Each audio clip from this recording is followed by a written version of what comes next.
Hey everybody, my name is Jeff. Welcome to the channel Hayfro Sales. We're going to take a look today at what I did sell since the last video I did yesterday.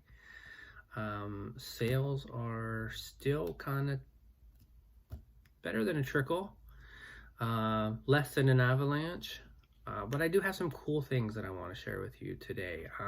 I pride myself. I don't know if that glares too bad. I pride myself in having a unique eye when it comes to picking, and not even when I'm picking, like just when I'm out and about, I'll see things, and I pride myself in seeing value where other people don't see value, or in some cases, seeing value where other people see trash. So I'm going to start off with an item. It hasn't sold yet, but I'm in talks with somebody locally. And they did basically, I've done this as well. Like I've seen something that I'm interested in. Maybe it's a little bit farther than I want to drive. So I'll message the guy and I'll be like, hey, you know, I'm interested in this. Are you ever in my area? If you are, give me a shout. And that's what this guy did to me. So he's interested in this umbrella. This is no ordinary umbrella. It's just a multicolor umbrella, but it's, I don't know if you're going to be able to see it. Cirque du Soleil. And it's in really great shape. And I've got somebody interested in this at $25. And I got this for nothing. I was helping a neighbor, an elderly lady, move out, and she was moving back east to be with her family, and it was pretty much, you know, this is the donate pile, or take what you want out of it. So I basically took what I wanted. I sold a picture out of there, some tools already, and then whatever I deemed there was no value, I just donated it. And so didn't cost me anything. I saw value in it, and I might make 25 bucks out of it. So, you know, you really can't beat that. This is another cool sale that I shared with you guys when I picked this up. There were 3 of these that I picked up, not this identical one, 3 of these cassette lecture series. Yeah, the Academy Lectures Level 3 L. Ron Hubbard, Scientology. This sold for $59. I paid like $4 or $5 for this. And there was 3 of these that I picked up at the thrift store. I'm like, you know what? There's a lot of Scientologists out there. This is getting to be like a vintage memorabilia of those who are in Scientology. I am not. But yeah, I mean, $60, $59. Yeah. Normally when I give out how much things sell for, I just round up or down. Like I'm not a stickler for pennies. Had a couple off eBay sales. I sell comics that are you can't sell on eBay on a website called Hip Comics. This sold Tarot, Witch of the Black Rose. This sold for $28. It's kind of hard to see. There's a bit of a glare. She is not naked. But it is for mature audiences. So you can't really, I mean, I see people listing these on eBay. You know, I don't like taking any chances with any of my listings. And then this sold for Poison Elves. This sold, there's 3 issues in here. It's a 3-issue set. I mean, it's not a set, it's just 3 issues in the series. This sold for $24. There was, yeah, I think this is actually kind of a really cool cover. But yeah, they're, like I said, these are for mature readers, so I'm guessing there's either nudity inside there or just things that children shouldn't see. So I don't normally get that many sales, because I don't have that many, maybe have like 200 or 300 items over there. But it also affords me the opportunity to, if I'm sourcing or I'm at a show or I see something online that I want to buy, at least I have an outlet to sell these items. This is a not so great sale. This sold for $4. Kind of a creepy cover. And the only reason I accept certain low dollar items like this, like I had it up for $6, he offered me $4, is that every once in a while I let them know, if they don't see the message, that they can add additional comics for free shipping and handling. And every once in a while I get a guy who will buy like a one low dollar comic, and then he'll get that message, and then he'll end up buying like $100 more worth of low dollar comics. So it can be a great opportunity to just kind of get rid of some stuff. I mean, let me back up here. The tarot, I'm probably all in for like $3. I believe I bought a bunch of these from a dealer that I know I'm good friends with.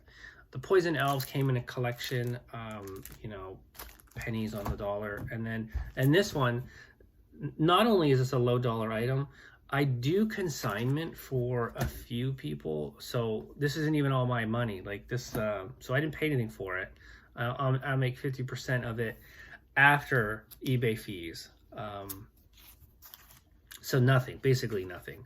But there was an opportunity to maybe upsell him. He didn't bite, so that's just a nothing sale.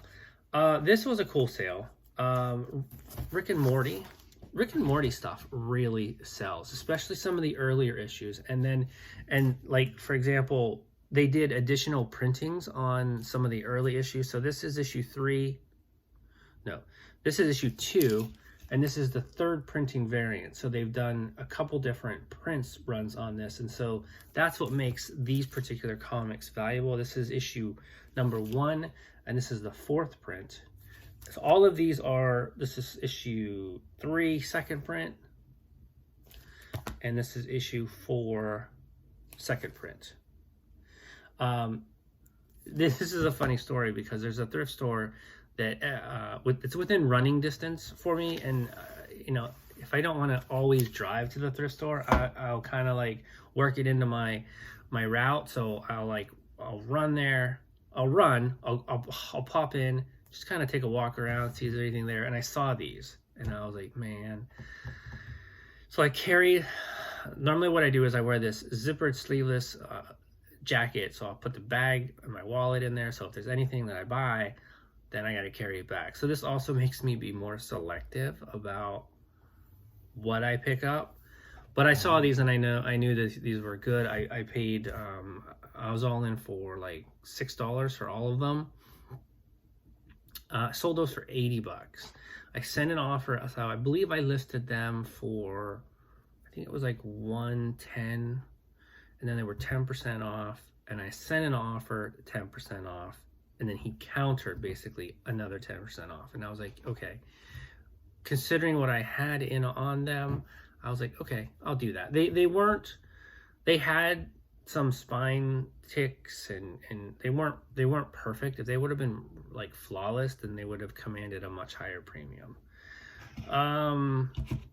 Another comic, this is a very comic heavy video. Habitat. This is by an artist up in Vancouver, Simon Roy. Just an awesome dude. Like, I've seen him numerous times at different shows. This sold for $16. It's just this little series that he's been working on. Again, it's called Habitat. I either got this in a collection that I bought, or I actually might have paid him $5 for it, just because sometimes I'm getting books signed, and I like to support the artist as well. So we'll just say $3 average, because I think I have a couple of copies of these, and I think one of them I bought directly from him. But actually, if it would have been that one, it probably would have been signed. So I'm thinking this one came out of a collection. And then the last sale, I sold another one of these. I've shown these before. It's hair tonic. Honestly, I don't know what it is. I don't know what hair tonic is. Looks like that. This again was a really cool buy for me. I bought like 20 or 25 of these little buggers at like $2 a piece at a thrift store probably like 6-8 months ago, and they've just been slow sellers. In fact, pretty much one guy, I would say one guy bought about 80% of my stock over that period in time. And so yesterday he came in, he bought one for 52, and it was a multi-item listing, and it said that there were two. So I messaged him and I'm like, hey, I'm like, I'll tell you what, I'm like, you've been a good buyer. I got one left. You can have it for 40 if you want it, because it's not going to really cost anything additional. There's the other one. It's not going to cost any really additional shipping and handling, at least not that much. He's been an awesome customer. I would rather him buy it now for 40 instead of buy it down the road and pay, well, I mean, so he paid 50 plus $12 or $13 in shipping. So he basically paid one for 63, and then he's getting one for 40. And then I actually felt bad about this. I was down in my inventory digging around, and then I found another one.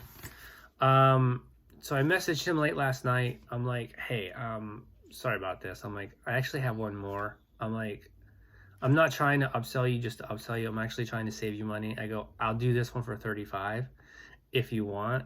No additional shipping and handling. No response is necessary if you're good. If I don't hear back from you, then I'll just ship the two. I just kind of wanted to let him know, because I didn't want him to like see that I listed another one and him be like, I thought you were out. But yeah, he hasn't responded, so he might be good with the two, and that's okay too. Like all I can do is present scenarios for buyers, and then they can make their own decisions.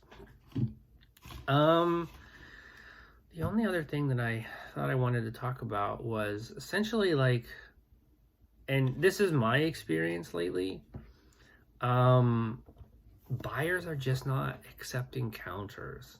Are you finding that? It's like they all know that sellers are,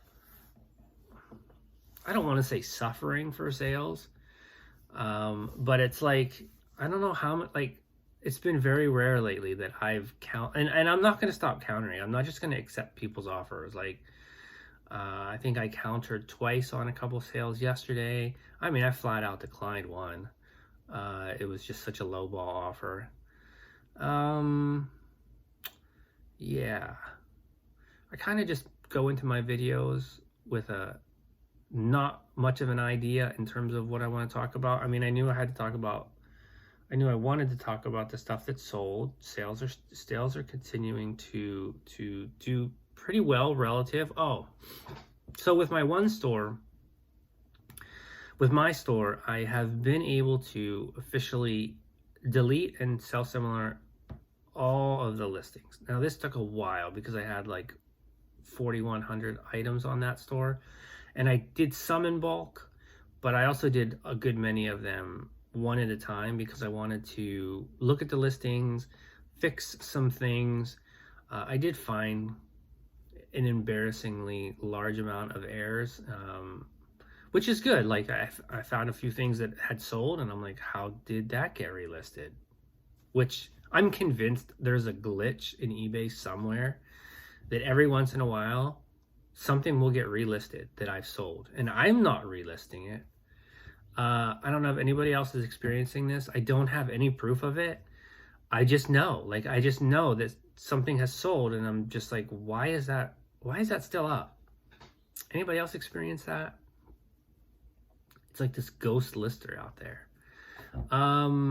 But and what I'm about to say is almost further proof that deleting and sell similar is effective, because again, I never did it for 11 years. Like, well, actually, probably a little more than 11 years. I've been selling on that eBay store for 12 years, and I just learned about this like 6-8 months ago when I called in eBay, and they suggested it. So my store right now is vastly outperforming my wife's eBay store, and I think that it's just because over the last 2 to 3 months I've been going through and cleaning up listings and deleting and sell similar, and so it refreshes them in the search results. So now I'm starting to work on my wife's store and going through that process. I have many thousands of listings on there that I'll need to do, so that will probably take 2 to 3 months, or depending on how motivated I am to do it. But yeah, I think it's a thing. Now, I'm trying to set a process in my mind about how often I want to do it on my store, because now I can pretty much do it more in bulk since all of the listings are kind of like fixed. But I'll still find errors. Like I just know myself. When I'm listing, sometimes I'm doing more than one thing at once. I get distracted or I'm watching something. But yeah. So anyhow, decent sales day. Still got the rest of the day to sell stuff, but I wanted to get a lot of the stuff packaged up because I want to give myself some flexibility. I might be meeting that person for the umbrella later. If he says, yeah, I can meet you at such and such place, then I might go and drop off my packages as well. But I also want to get labels on some of these things. I actually already kind of pseudo packaged the cassette Scientology stuff because I wanted to get a label on there, a tracking number on there. So, it's not that I'm paranoid about people canceling orders, but when I have a sale that I kind of want to lock in, like that one, I definitely don't want him changing his mind. So I wanted to get that tracking number out there. So take care, guys. We will see you in the next one.